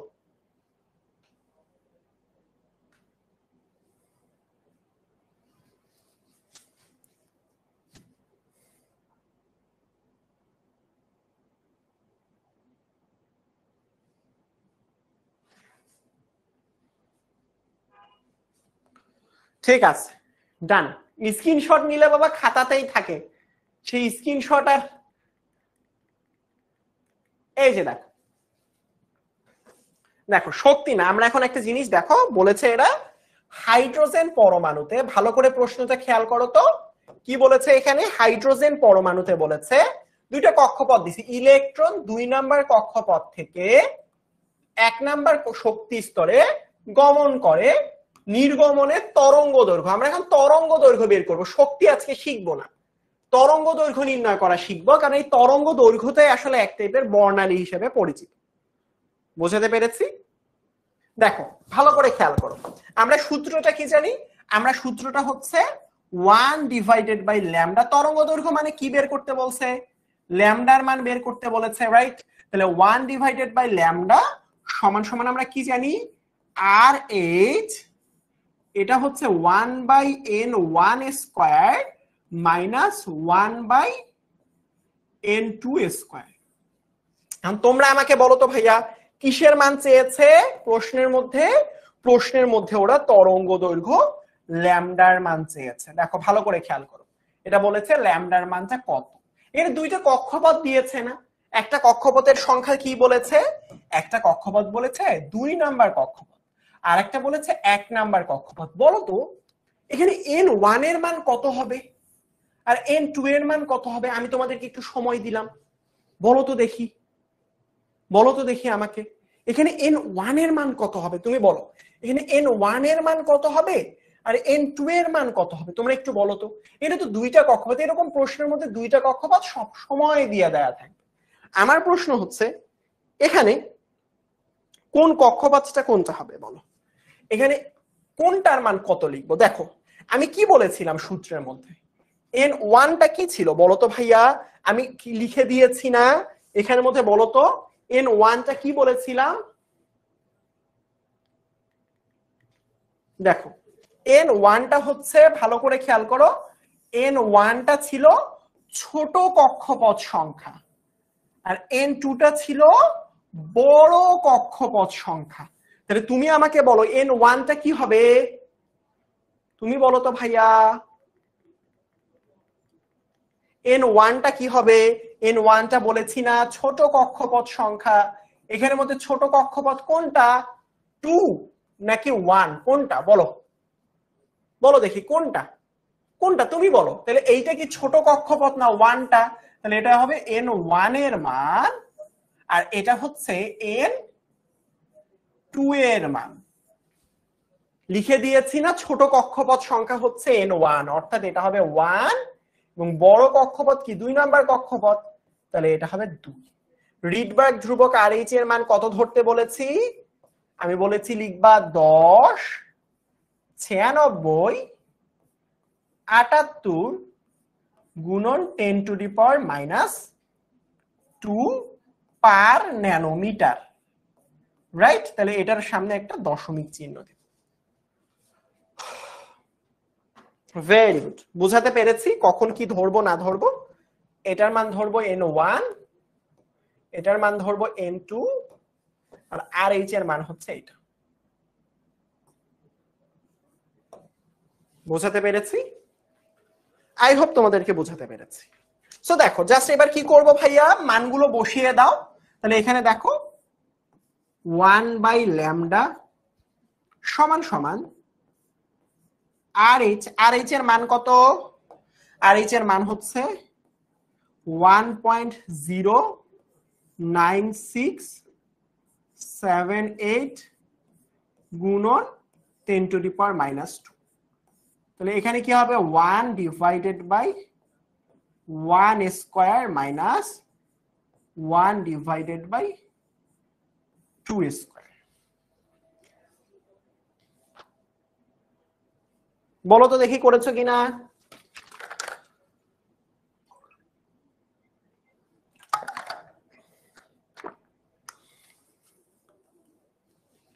বলো দেখি এই ক্যালকুলেশনটা করতে পারবা কিনা, বলো ক্যালকুলেশনটা করতে পারবা কিনা। আমার কাছে তো ক্যালকুলেটর নাই।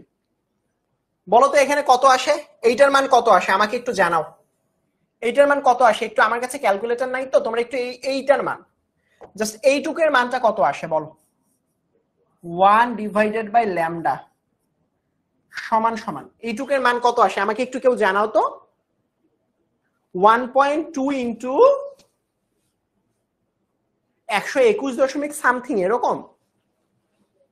একটু বলো না, একটু ক্যালকুলেশন করে বলো না এইটুকের মান কত আসতেছে, একটু আমাকে জানাও। অ্যান্সার হচ্ছে 121.57। মানে তোমরা কি ল্যামডাটাকে নিচ থেকে উপরে নিয়ে গিয়েছো? মানে দেখো এখানে ল্যামডা কিন্তু নিচে আছে, এখানে কিন্তু একটা ভ্যালু আসবে, এই ভ্যালুটা জানতে চাচ্ছি। তোমরা আগে আমাকে এই ভ্যালুটা বলো যে ভাইয়া এখানে কি আসবে। সরাসরি অ্যান্সার লাগবে না, আমার এইটুক ভ্যালু লাগবে আগে, আমার এই ক্যালকুলেশনটা লাগবে, এই যে এই ক্যালকুলেশনটা লাগবে। বলো একটু। 882 সামথিং। একটু বলো, একটু ক্যালকুলেশন করো।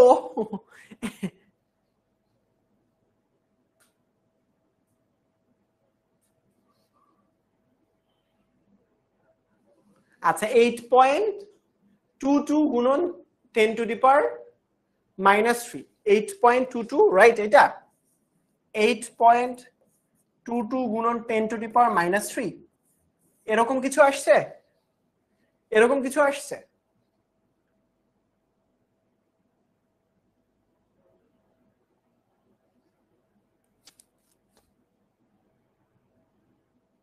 আচ্ছা ধরে নিলাম এরকম, আচ্ছা তোমরা যেহেতু সরাসরি ল্যামডা বের করেছো তাহলে ধরে নিলাম ল্যামডা সমান সমান কত আসছে তোমাদের 121.57, 121.57, রাইট?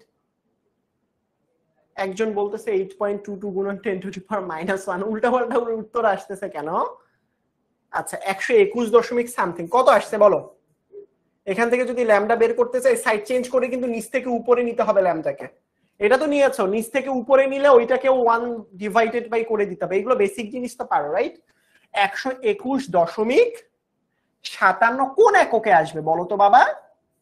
কোন এককে আসবে তোমার মনে আছে? এখানে একটা জিনিস মনে আছে তোমার, এই আর এইচ এর মানটা, এই যে দেখতে পারতেছো আর এইচ এর মানটা, এটা কোন এককে হিসাব করেছিলাম? ন্যানোমিটার, পার ন্যানোমিটার এককে, রাইট? কোন এককে ইউজ করছি? পার ন্যানোমিটার একক ইউজ করছি। যেহেতু এটা পার ন্যানোমিটার একক ইউজ করছি তাই এইটার উত্তরটা আসবে ন্যানোমিটার একক। এই তো হয়ে গেল। বলো দেখি বুঝছো কিনা?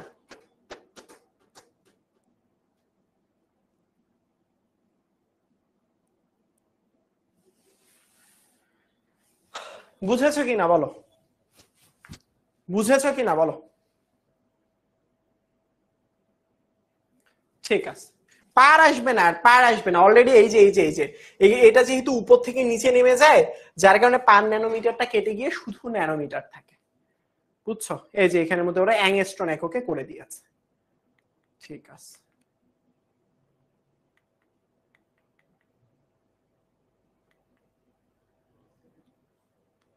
দেখো এখানে একটা খুব সুন্দর প্রশ্ন দিয়েছে, বুঝছো? ভালো করে খেয়াল করো, এখানে খুব সুন্দর একটা প্রশ্ন দিয়েছে। ওরা বলেছে এখানের মধ্যে বলেছে উদ্দীপকের ইলেকট্রনটি এল শেলে ধাপান্তরিত হলে, আচ্ছা আমরা ছোট্টবেলা থেকে কি জানি? কে নাম্বার শেল এইটা মানে প্রথম কক্ষপথ, এল নাম্বার শেল মানে 2 নাম্বার কক্ষপথ, এম নাম্বার শেল মানে 3 নাম্বার কক্ষপথ, এন নাম্বার শেল মানে হচ্ছে 4 নাম্বার কক্ষপথ। এটা তো আমরা সবাই জানি, কে এল এম এন, কে এল এম এন, কে এল এম এন। বোঝাতে পেরেছি? বুঝাতে পেরেছি? সো এরকম করে কে এল এম এন এভাবে আমরা শিখেছি। এবার দেখো কি বলেছে, এল শেলে ধাপান্তরিত হলে, এল শেল কোনটা? এল শেল হচ্ছে 2 নাম্বার শেল। ইলেকট্রনটা ছিল কোথায় দেখো ভালো করে খেয়াল করো, ইলেকট্রনটা ছিল এন শেল, এই যে দেখো এই যে দেখো এই শেলটা দেখো এন শেল, এই যে দেখো এন শেল। তাহলে ইলেকট্রনটা এন শেলে ছিল, তার মানে তার কক্ষপথ সংখ্যা কত ছিল? 4 নাম্বার কক্ষপথ ছিল। কত নাম্বার কক্ষপথ ছিল? 4 নাম্বার কক্ষপথ। মানে সে বলেছে 4 নাম্বার কক্ষপথ থেকে কত নাম্বার কক্ষপথে গেছে? ইলেকট্রনটা এল শেলে গেছে। এল মানে কি দেখো ভালো করে খেয়াল করো, কে এল, এল মানে কি 2 নাম্বার কক্ষপথ না? এটা ছোট্টবেলা থেকে জানি না? তার মানে এল মানে হচ্ছে 2 নাম্বার কক্ষপথ। অর্থাৎ এবার তোমাকে প্রশ্ন দিয়ে দিয়েছে, জাস্ট কক্ষপথ সংখ্যাটা চেঞ্জ করে দিয়েছে। কি দিয়েছে ভাইয়া? 4 নাম্বার কক্ষপথ থেকে যদি তোমার 2 নাম্বার কক্ষপথে যায় তাহলে বর্ণ কিরকম হবে? বর্ণ কিরকম হবে মানে বর্ণালীর কথা জিজ্ঞেস করেছে। অর্থাৎ তোমাকে এখান থেকে ল্যামডার মানটা বের করতে হবে। কে কে পারবা একটু হাত তুলো তো, কে কে পারবা এখান থেকে ল্যামডার মানটা কারা কারা বের করতে পারবা? বলো দেখি কারা কারা বের করতে পারবা, বলো। লিথিয়াম, এই হাইড্রোজেন, এগুলো হচ্ছে হাইড্রোজেন, পারমাণবিক বর্ণালী হয় হাইড্রোজেনের। লিথিয়ামের কখনো পারমাণবিক বর্ণালী হয় না, লিথিয়াম 2+ এর হতে পারে। লিথিয়ামের কোনো পারমাণবিক বর্ণালী এখনো দেখানো হয়নি তোমাদের সিলেবাসে, যেটা দেখানো হয়েছে হাইড্রোজেন পারমাণবিক বর্ণালী। সো বলো এটা কারা কারা করতে পারবা? তোমাদের জন্য আমি একটা নির্দিষ্ট সময় বেঁধে দিই, কেমন? সো ধরো তোমাদেরকে আমি হচ্ছে গিয়ে তোমার 2 মিনিট সময় দিলাম, একটু করো তো দেখি এই ম্যাথটা। 2 মিনিট সময় হাতে ধরে, 2 মিনিট সময়, তাড়াতাড়ি করো দেখি।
লিথিয়াম 2+ আর হাইড্রোজেন একই কথা, লিথিয়াম 2+ আর হাইড্রোজেন একই কথা। এইটাই চিন্তা করতে পারো লিথিয়াম 2+, এটাই লিথিয়াম 2+ চিন্তা করতে পারো, হাইড্রোজেন এবং লিথিয়াম 2+ একই কথা। আরে সেরা আসমানি বর্ণ, আরে তোমরা তো সুপার স্টুডেন্ট। ন্যানোমিটার দিয়ে করবা বাবা, বড়ুয়া অরূপ বড়ুয়া ন্যানোমিটার দিয়ে করবা, কেমন? আর এইচ এর মান ন্যানোমিটার দিয়ে রাখবা। সবাই বলতেছে আসমানি বর্ণ কি, আসলে আসমানি বর্ণ, এই রেঞ্জটা কিন্তু মুখস্থ রাখতে হবে। একটা কথা তোমাদেরকে বলি, সেটা হচ্ছে কোন বর্ণের হবে এটার জন্য সবসময় মনে রাখবা আমাদের যে দৃশ্যমান আলোক অঞ্চলটা আছে, কি বলেছি, দৃশ্যমান আলোক অঞ্চলটা রয়েছে, এই দৃশ্যমান আলোক অঞ্চলটা হচ্ছে 380 থেকে 780 ন্যানোমিটার পর্যন্ত, 380 থেকে 780 ন্যানোমিটার পর্যন্ত। এই রেঞ্জের ভিতরে কোনটার বর্ণ আসমানি, কত ন্যানোমিটার হলে, মানে এইগুলোর মধ্যে বেগুনি আছে, আসমানি আছে, নীল আছে, সবুজ আছে, হলুদ আছে, সবই আছে। বুঝছো বুঝছো আমার কথা? সো দেখো এখানের মধ্যে এই ব্যাচটা সলভ করাই তোমাদেরকে। একটা শক্তি স্তর হচ্ছে 4 নাম্বার আর একটা হচ্ছে 2 নাম্বার শক্তি স্তর, রাইট? তো আমরা অলরেডি ম্যাথ করেছি না? আমরা কি ম্যাথ করেছি ভাইয়া বলো তো? 1/λ সমান সমান হচ্ছে RH, এখানের মধ্যে কি হবে 1/n1 square minus 1/n2 square. ভালো কথা, আমার এখান থেকে ল্যামডা বা তরঙ্গ দৈর্ঘ্যটা বের করতে হবে, তাইলে আমি অঞ্চলটা বুঝতে পারবো।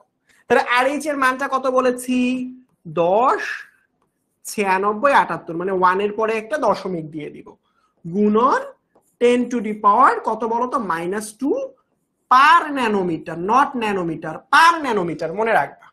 আর উপরে যে আমার শক্তি স্তর, দুইটা শক্তি স্তর ছিল বাবা, একটা ছিল n এর মান ছিল কত, একটা n এর মান ছিল 2 আর একটা n এর মান ছিল 4। তা আমরা জানি বড় শক্তি স্তরটা 2 ধরতে হয়, ছোট শক্তি স্তরটা 1 ধরতে হয়, এটা আমি লিখে দিয়েছি অলরেডি।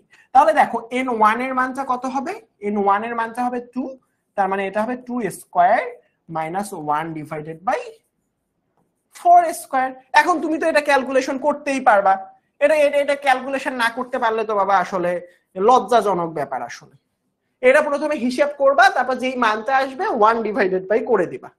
কত আসছে 486। আচ্ছা যেহেতু এটা ন্যানোমিটারে করছি তাহলে এটা আসছে 486 দশমিক কত ন্যানোমিটার, 27 ন্যানোমিটার, রাইট? 486.27 ন্যানোমিটার। বলো দেখি বুঝেছো? এখন এই বর্ণ রশ্মিটা কোন অঞ্চলে পড়তেছে এটা হচ্ছে তোমার কাজ, এটা হচ্ছে তোমার কাজ বের করা। বলো সবাই বুঝতে পেরেছো কিনা, বলো বলো দেখি, বলো বলো বলো বলো, বুঝতে পেরেছো কিনা বলো, যারা যারা পারোনি বলো দেখি বুঝতে পেরেছো কিনা, বলো বলো দেখি।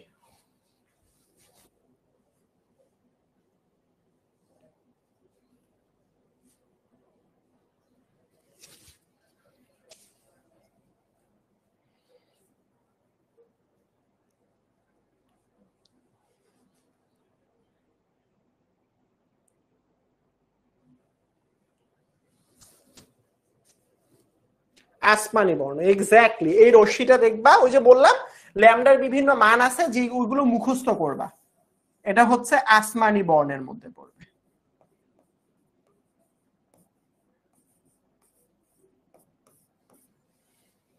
কোন বর্ণের মধ্যে পড়বে? আসমানি বর্ণের মধ্যে।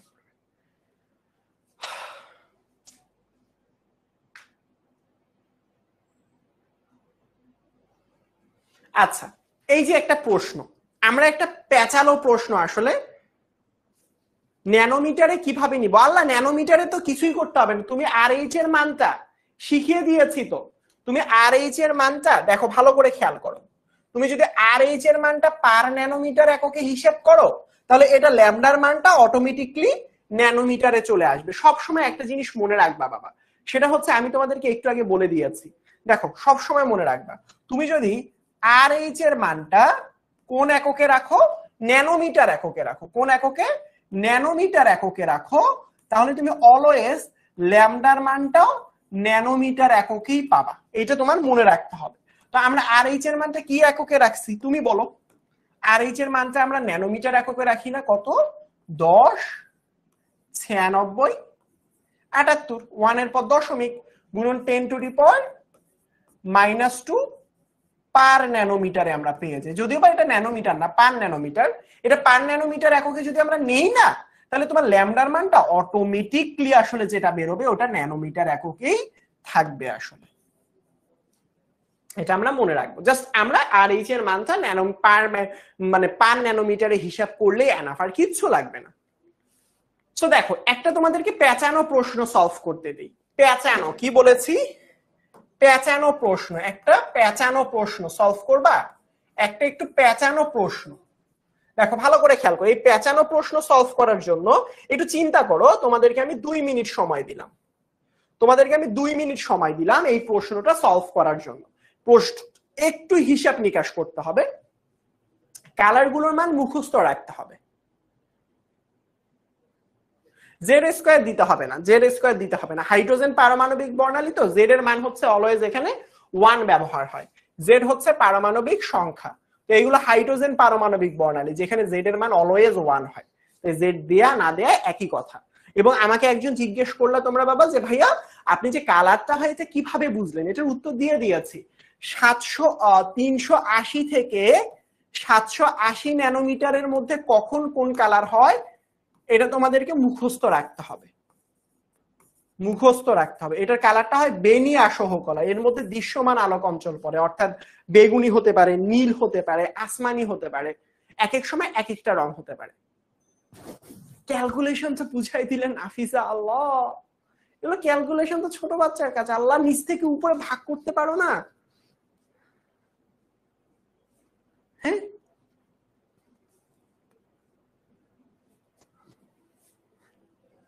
ঠিক আছে, করো এইটা সলভ করো।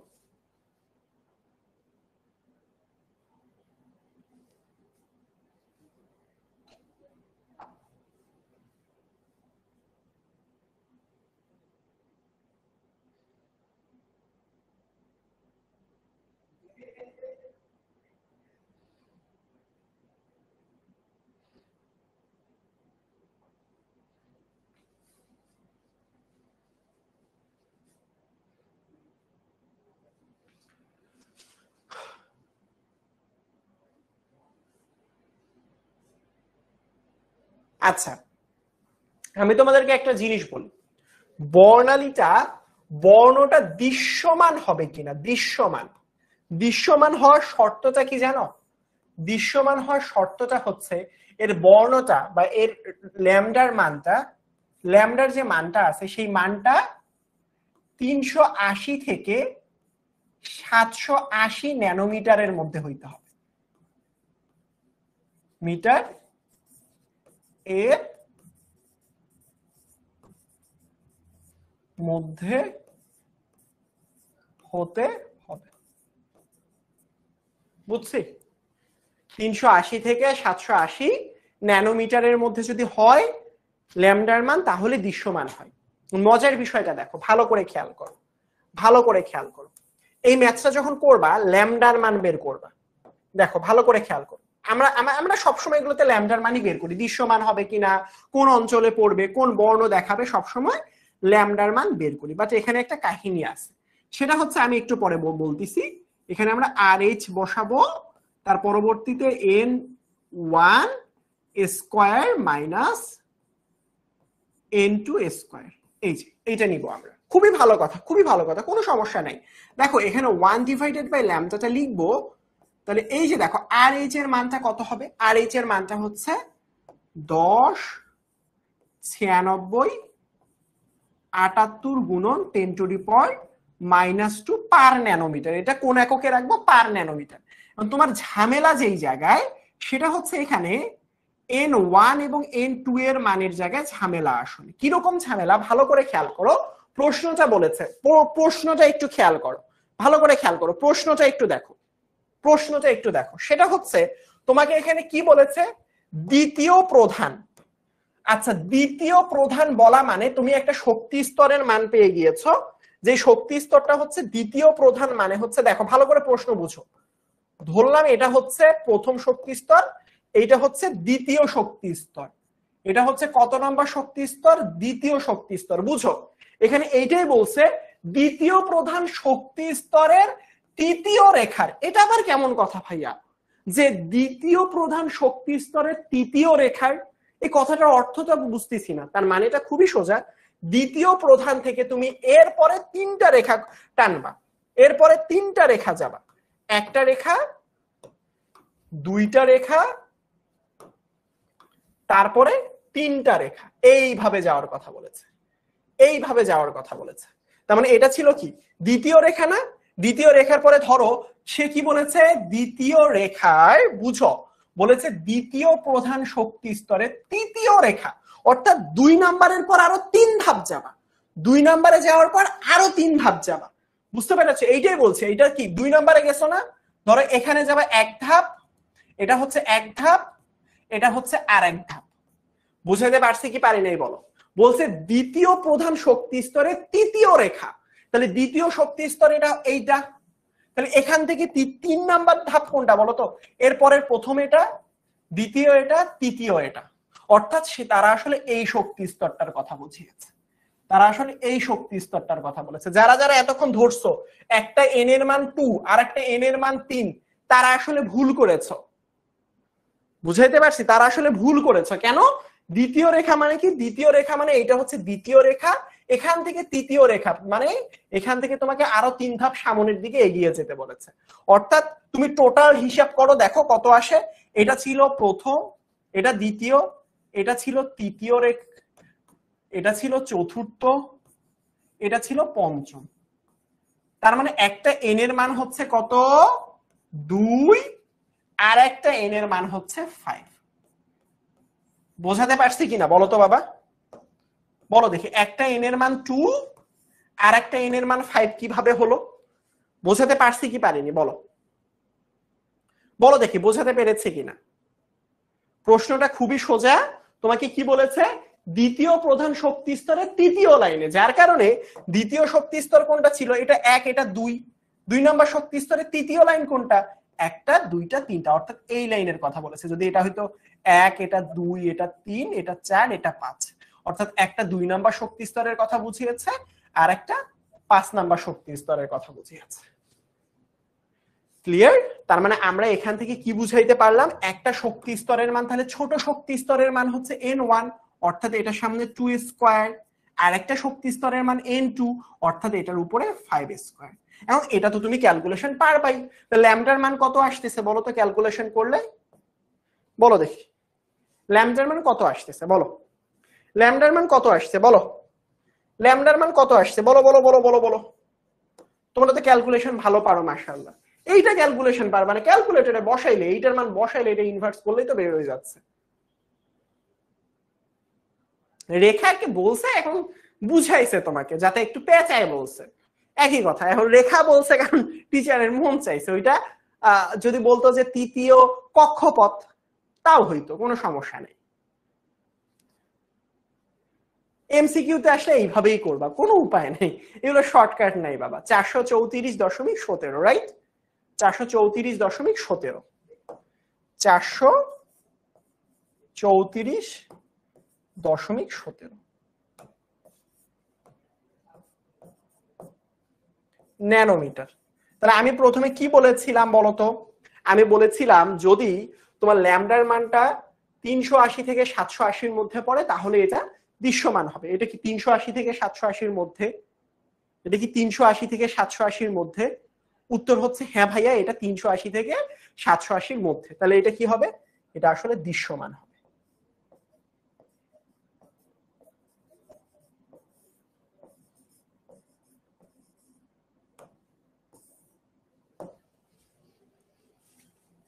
বলো দেখি বুঝেছো কিনা বলো?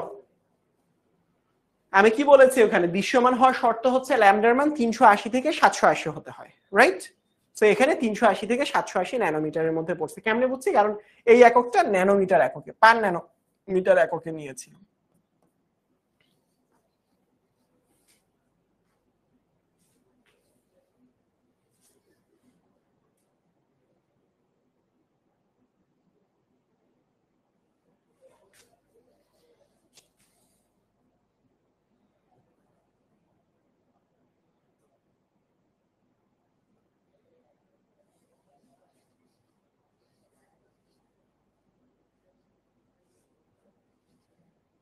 ঠিক আছে।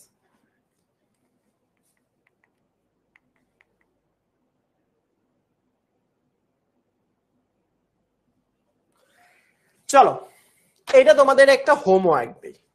HW একটু হোমওয়ার্কটা তুলে নাও তো। এটা HW নাও, এই ম্যাথটা একটু তোমাদের HW নিয়ে নাও। এটা হচ্ছে HSC 27 স্টার স্টুডেন্ট গ্রুপে সাবমিট করবা 10 ms। এবং ক্লাসটা কেমন লেগেছে এটা সহকারে তুমি জানাই দিবা যে হ্যাঁ আজকের ম্যাথগুলো বুঝতে পেরেছো কিনা। এটা একটু ছবি তুলে নাও তো। সেরা সেরা সেরা। এটা হয়তোবা তোমার নেটওয়ার্কের, আমার এখানে মনে হয় নেটওয়ার্কের একটু ইস্যু হচ্ছে। চিত্র তুমি চাইলে আঁকতে পারো, তুমি চাইলে আঁকতে পারো, বাট পরীক্ষার হলে চিত্র আর্ট করতে হবে না, ম্যান্ডেটরি না। এটা একটু তুলে নাও, এটা একটু ছবি তুলে নাও তো বাবা। ম্যাথটা একটু ছবি তুলে নাও। লামিয়া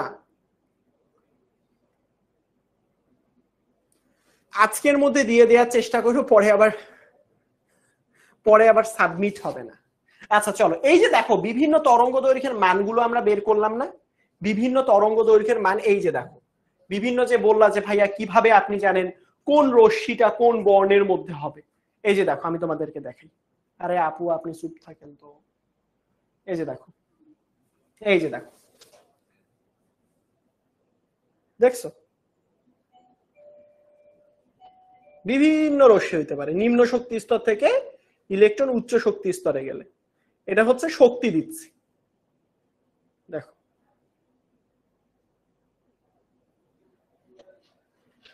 এগুলো এরকম একটা প্রিজমের মধ্যে যদি ঢুকাই তাহলে 7টা রং, বেনিয়া সহ কলা, বুঝছ? বেগুনি, নীল, আসমানি, সবুজ, হলুদ, অনেক রকমের বর্ণ সৃষ্টি হতে পারে। বোঝাতে পেরেছি?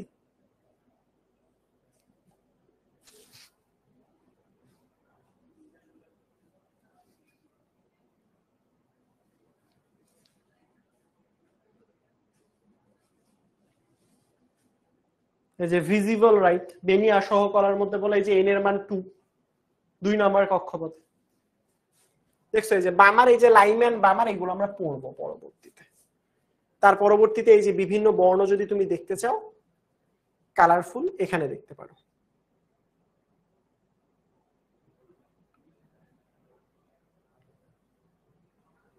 এই যে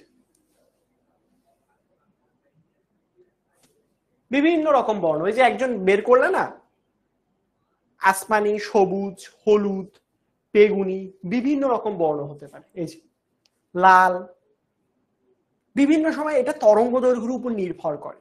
সে যে উচ্চ শক্তি স্তর থেকে নিম্ন শক্তি স্তরে আসে, এই সময় তার তরঙ্গ দৈর্ঘ্য কি পরিমাণ আসলে ছাড়তেছে পরিবেশের মধ্যে, এটার উপর ডিপেন্ড করে। বোঝাতে পেরেছি? বোঝাতে পেরেছি? এই যে আর তোমরা সবাই পোল চাচ্ছ। আচ্ছা চলো, তোমরা যেহেতু সবাই পোল চাচ্ছ, একটা পোল দেই দেখি।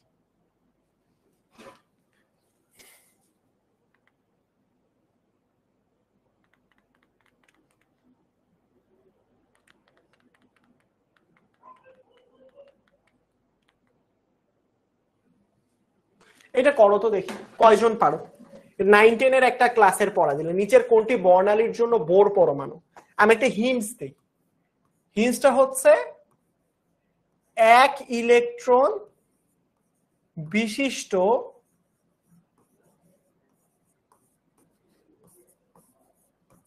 পরমাণু বা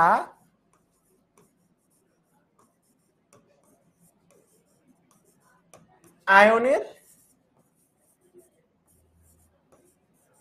ক্ষেত্রে প্রযোজ্য।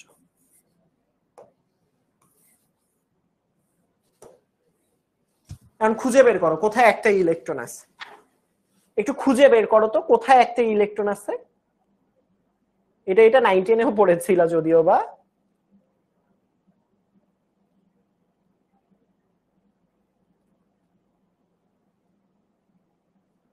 যাও পোল দিলাম।